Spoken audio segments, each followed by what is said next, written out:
everybody, welcome back to the Claremont Classic Garage. I've got a strange story for you today. In the news a couple of weeks ago around here, there was a sighting of a meteor. They saw a meteor, and it was a special meteor that hasn't been seen since 1958. And you know what? The strangest thing? The damn thing came down and landed right in my yard. This sad old thing is a 1958 meteor. Yes, I know a lot of you, my friends south of the border, will be saying, no, that's a 58 Fairlane. Well, things are different here in Canada. So we'll get into that in a little bit. But we bought this car at the auction. I got it dirt cheap. All I really wanted was the rear end. It's got a nice 57-inch dimpled 9-inch in it. That's a pretty popular piece amongst the hot rodders. And, you know, it was just a cool looking car. You can see it's one of those old 90s kind of custom jobs where it's had the door handles and all the trim shaved off it. When we got it, it had this this pair of bubble skirts on it. We had to take them off so we could get at the valve stems to put air in the back tires. Quite honestly, it was on online auction. I didn't even know what engine it had in it. I didn't know anything about it, but you know, for what I paid for it, it didn't really matter. So a little bit of the history on these. In Canada here, we have such vast, like it's so big, and the population is spread so thin.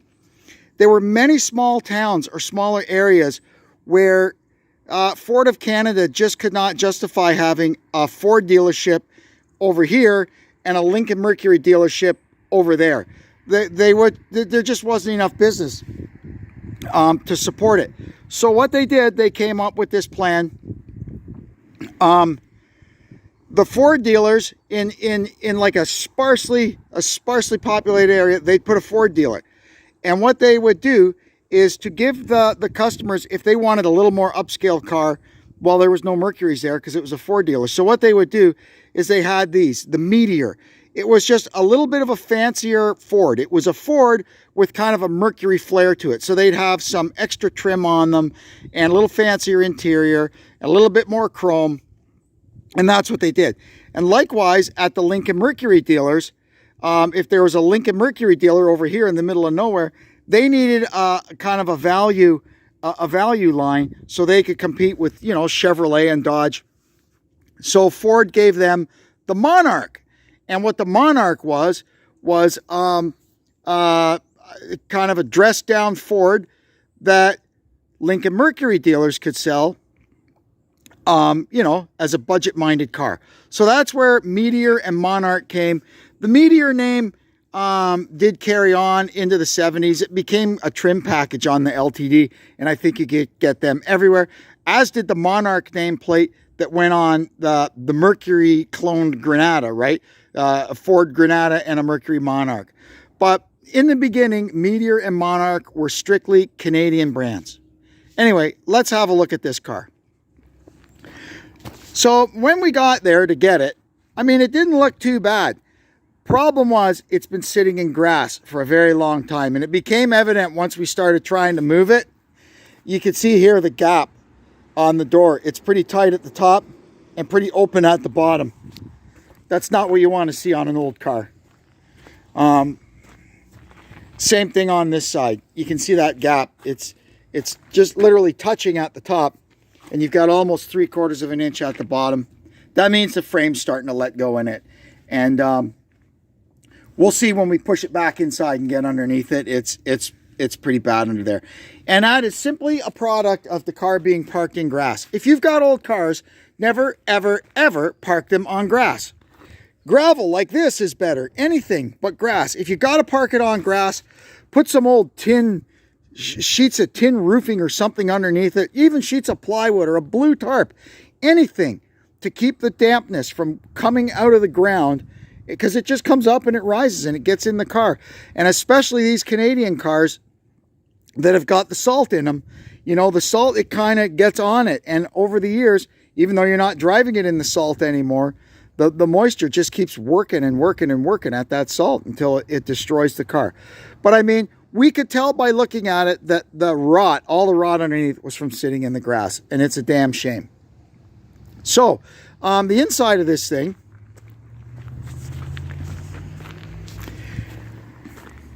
it's actually not bad. It's got the original upholstery in it.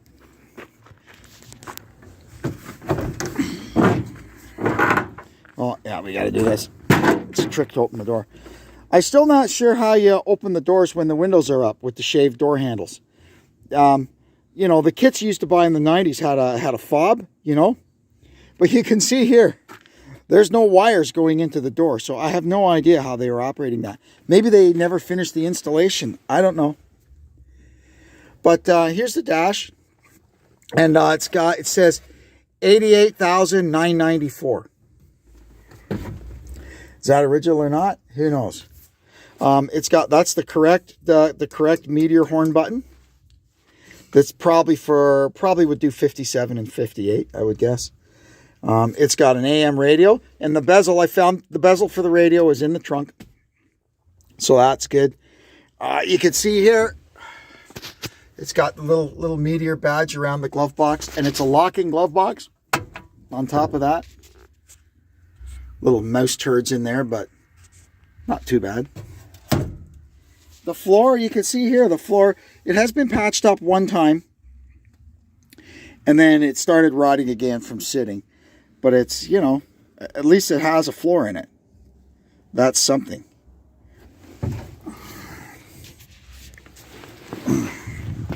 Something unique about the 58 Fords is see here, the ribs on the roof. That's pretty cool. You know, this car, you can see the white there. This car originally was blue. It was blue with a white top. It would have been a pretty snappy looking car. And another good thing that we found, all the trim that they took off is in the trunk, including the grill insert. There's the grill itself. There's a cross that goes in the middle of the grill. We've got that. And there's the radio bezel. So all that stuff is in here. And I'll show you, we laid out the trim on the ground and we determined what trim level this car was. Show you on the computer. So here's the 58 Meteor brochure. This was top dog, the Rido 500. That was top dog in the Meteor line. And then you had that's just a normal Rido. So you can see the difference in trim between a Rido and a Rido 500, right? And then down below here, they had Meteor station wagons. This here is what we've got. Meteor Niagara 300, because this is the trim that we've got in the trunk. So that's how that car started out life. It was a Meteor Niagara 300. And then this here is just the plain Meteor Niagara. So there was 4 trim levels. Here's the engine lineup for the 58 Meteor. Standard engine was a 223.6. The standard V8 was the last year for the 272 Y block. And then 58, as you can see from the picture, was the first year for FE series big block engines. The standard one of those was a 332 rated at 240 horsepower. You could get a 332 4-barrel that was 265, and top dog was the Edsel, we'll call it the Edsel 361 V8, and that was 303 horsepower. So this car, I'm pretty sure, probably came with a 6 or a 272, because I'll show you what I found. Man, it's really hard to read there, but on the shifter, you can see park, reverse, neutral, drive, and low. It doesn't say drive, low 2, low 1. So this car originally had a 2-speed transmission, and to me, that would mean it probably had a 6 or a 272. Because I'm pretty sure the FE engines probably would come with an MX cast iron 3-speed. So we can have a walk around it and have a look at it. Somebody's put at some point a re-chrome bumper on the back. It's starting to go again, but at one point it was re-chrome. It's had some work done on it, but not really bad. You can see here it's had a patch put on. These are probably patch panels that you bought in the day. They were pretty popular, just as they are now. So they would have bought lower quarters and had them put on. And you can see here they're brazed on. That's how we used to do it. It's also had a pair of rockers put on it. But the doors, fenders, hood, the trunk lid's got a big dent in it, but none of those, the bolt-on panels seem pretty decent. And all the glass, it's all, look at that, all the original Ford glass, and it's not fogging or delaminating. It's really, really in good shape. And you gotta love these Ford etched with the date codes in them. Just too cool. The windshield's nice.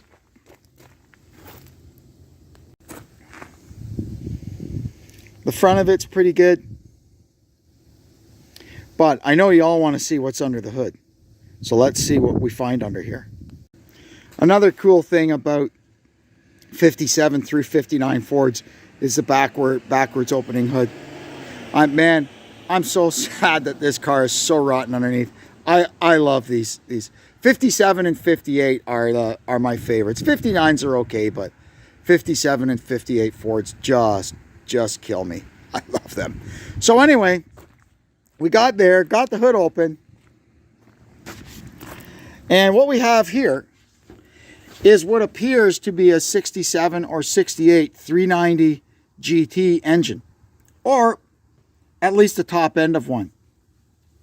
I see a lot of stuff that looks kind of modern. Like right off the bat, that's a 67 Mustang S-Code intake manifold, a Holley 4300 carburetor. I'm pretty sure they use this same intake manifold on 67 Galaxies with the Z-Code 390. The Z-Code 390 and the S-Code 390 are similar but different. So the Z-Code, which was used in Galaxies, had the 10-to-1 compression, or 10.5, like the 390 GT engine should have.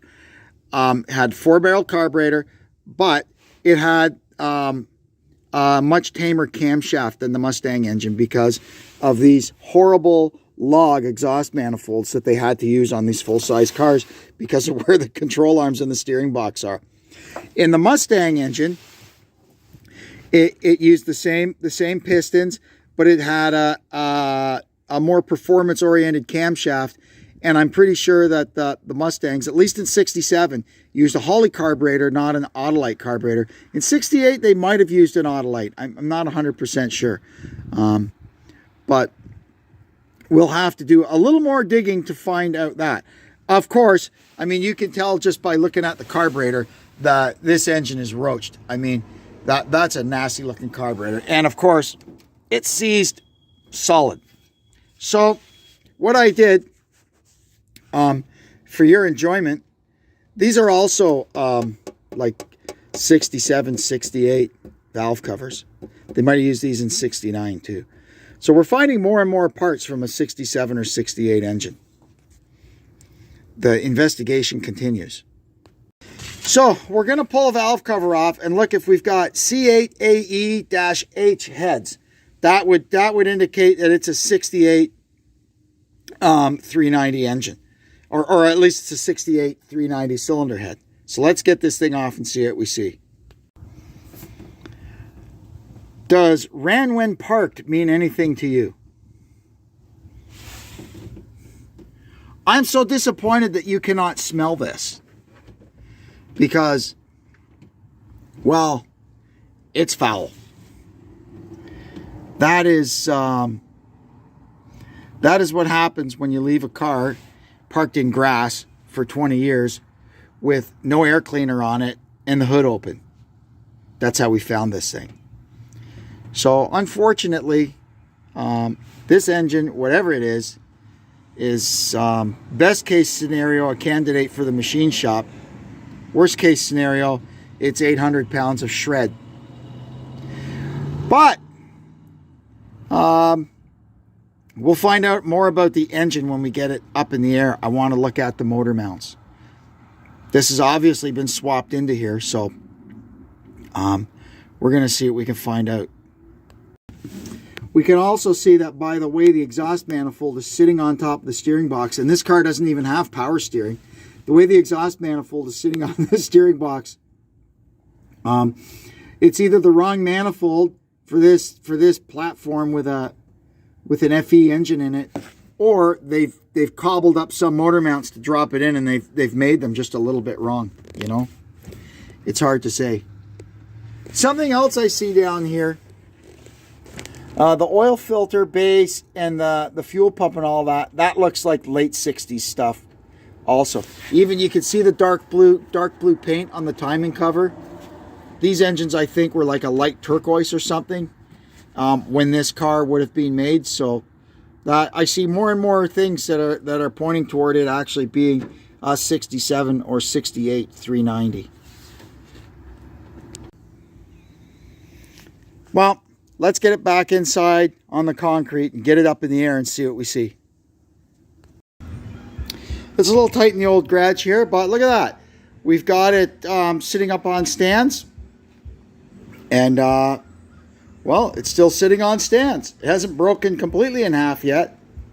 How's our gap here? It might have gotten a little bigger.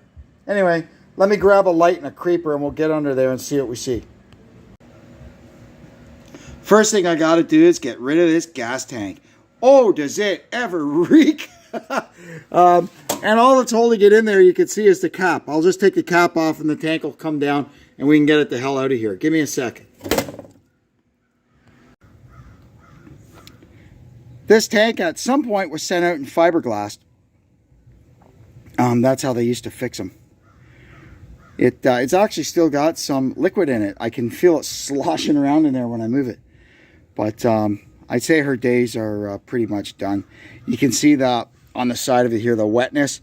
The gas is getting in between the what's left of the metal and the fiberglass. And it's only a matter of time until it's leaking all over the place.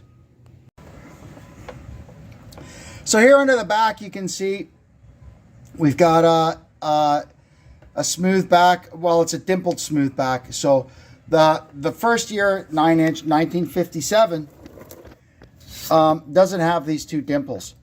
The two dimples showed up in 58 and they carried through till well, later on when they had to change the housing to accept the 9 3/8 diff, probably in 1965 or so. This also has the small wheel bearings. So you'll hear guys say a small bearing 9-inch. That's what they're talking about, is the wheel bearing. There are also different sizes of carrier bearings inside here, but that's when they say big and small bearing on that, they're talking about the carrier, not the housing. These Ford rear ends got their own like language. Anyway, it is what it is. You can see here somebody's put a set of air shocks on it. They don't even look too old.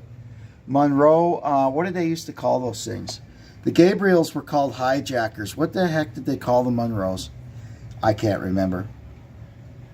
Anyway, it's not too awful back here, but it does bear the scars of sitting in the grass.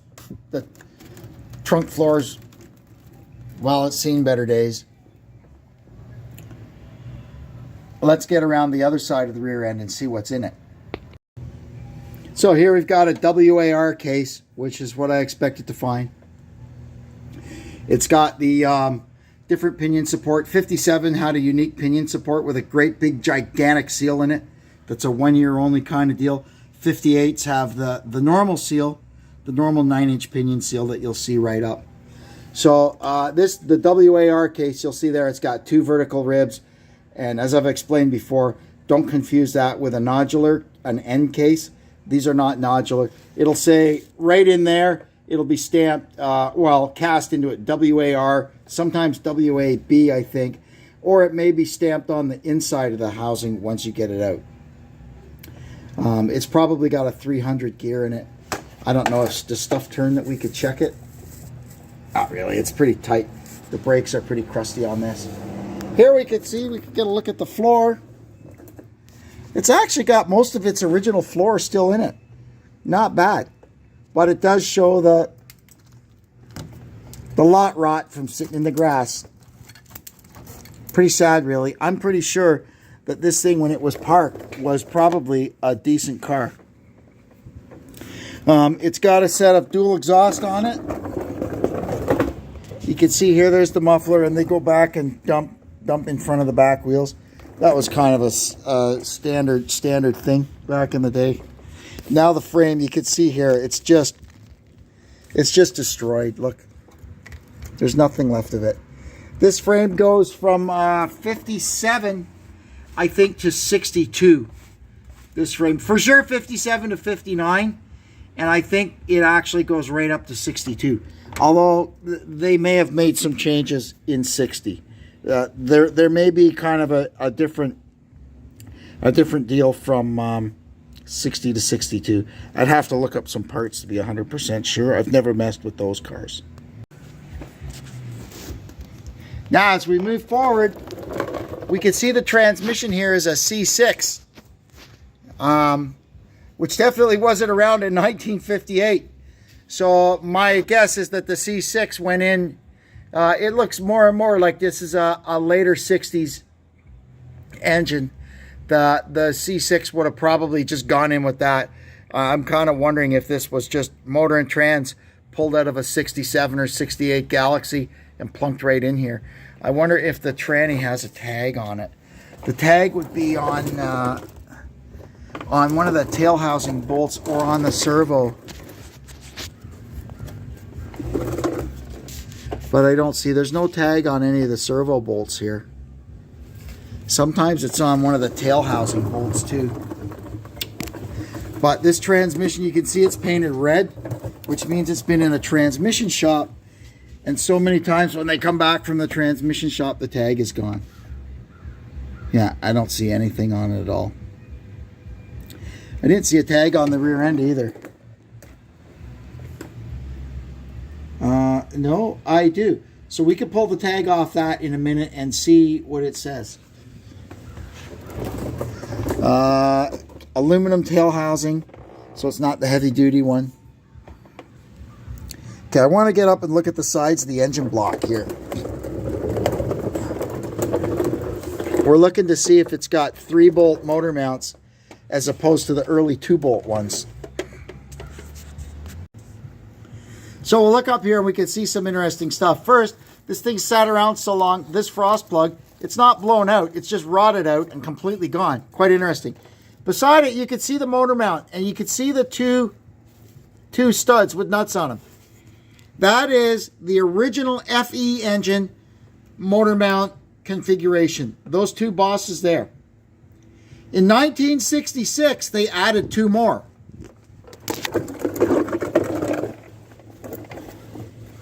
Which we could clearly see here and here. So this is a 1966 or newer engine in this car. And I'm guessing from what I saw on the top end, it's probably a 390 GT engine. Although it could literally be anything. It could be a 352 from 1966 with a 390 GT intake manifold on it, right? We see the dark blue paint here. We see some remnants of it here on the oil pan. So that is indicative of a 1966 to, you know, the early 70s when they changed to the light blue paint on their engines.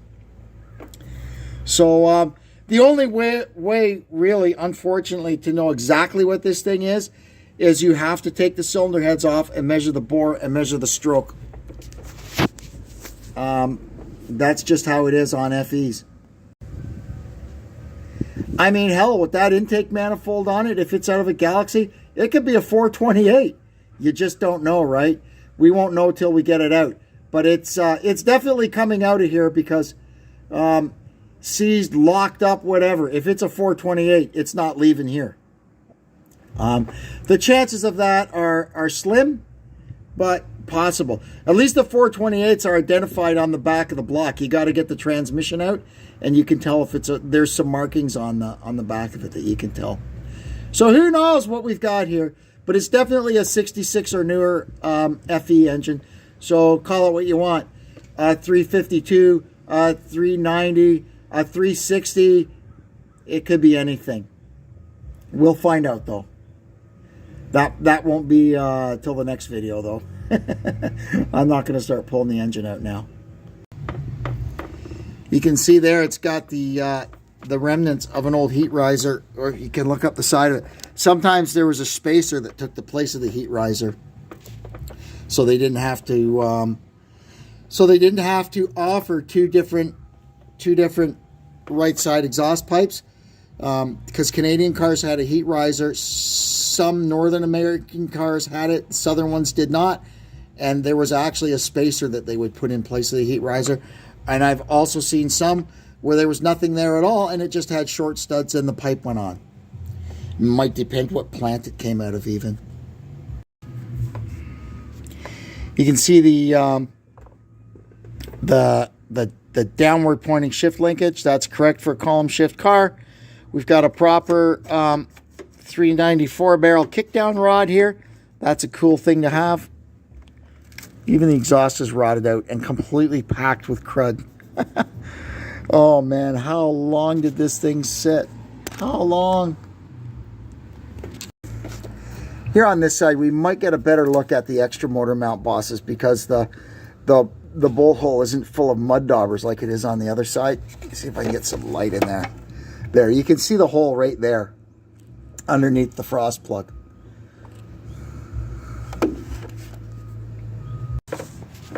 Look at this side of the frame. Just wasted. Yeah, I mean, if you had a decent frame, the body itself isn't that bad. You could probably work with the body if you had a decent frame to put it on. But there's just nothing here. And the problem is, because this is more of a kind of a ladder frame, the rails are curved, you can't just grab a piece of 2x3 tube and replace this like you can on like that white 68. You can't really see it, but there's a 68 there. You can just see the bottom of the fender sitting over there on stands. At least on them, the side rails on the frame are straight. They're just literally 2x4 box tube. You can replace them with stuff from the metal place. You know, you can just go buy a length of tube and replace it. Not so much on these. So I'd have to say the prognosis for this old girl is, well, not good. The frame's rotten. The engine's no good. Maybe the transmission's okay. We'll see. And, of course, like I said, we're going to get that engine out and look at it and see if we can figure out what exactly it is. That's all we can do at this point. Oopsie. And now that it's on stands, the door won't open anymore. That's not good. So that'll wrap it up for the Cars and Parts auction. We got a whole bunch of stuff and a 58 Meteor. Not bad. But we'll make it all make sense. Anyway, I'd like to thank you for tuning into the Claremont Classic Garage. I hope you'll come back and see us again. And until then, I'm Kevin saying so long for now.